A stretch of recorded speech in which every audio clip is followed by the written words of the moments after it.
আপনাদের যদি প্রত্যেকের দোয়া থাকে, আল্লাহ যদি রহম করেন, তাহলে আল্লাহর রহমতে আমি কয়েকটি কাজ এখানে করতে চাই, আল্লাহ যদি আমাকে সেই সুযোগ দেন। বলবো কি করতে চাই? প্রিয় কড়াইলবাসী, আমি যা শুনেছি এখানে, এই যে বললাম একটু আগে, এক বোন এবং এক মুরব্বী কিছু কথা বললেন। আমরা সিদ্ধান্ত নিয়েছি, আলহামদুলিল্লাহ, আল্লাহর রহমতে আল্লাহ আমাদেরকে সেই সুযোগ দিলে আমরা এখানে যে মানুষ, যে আপনারা কষ্ট করছেন, থাকার কষ্ট করছেন, সেই কষ্টটি আমরা ধীরে ধীরে সমস্যার সমাধান করতে চাই।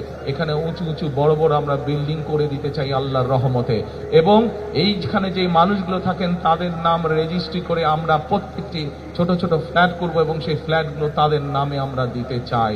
প্রিয় ভাই বোনেরা, যেই এখানকার যেই মানুষ, যারা এখানকার আদিবাসী, যারা এখানে বহু বছর যাবত আছেন, তাদের কাছে আমরা এগুলো হস্তান্তর করতে চাই, যাতে করে এই ঢাকা শহরের মতন জায়গায় এই এলাকার মানুষের একটি মাথা গোজার ঠাঁই হয়।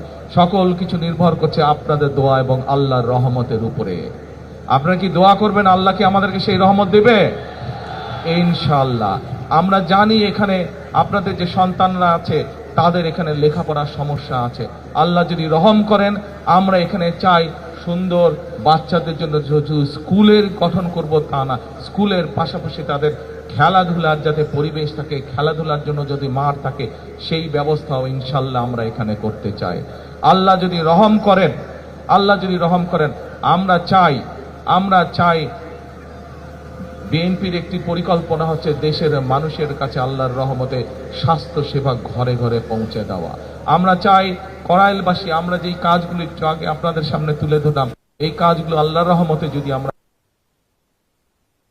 সাথে আপনাদের চিকিৎসা ক্ষেত্রে যাতে সমস্যা না হয়, আপনাদেরকে যাতে দূরে যেতে হাসপাতালে না হয়, আপনাদের এলাকার মধ্যে ক্লিনিক থাকবে, হাসপাতাল থাকবে, সবকিছু থাকবে।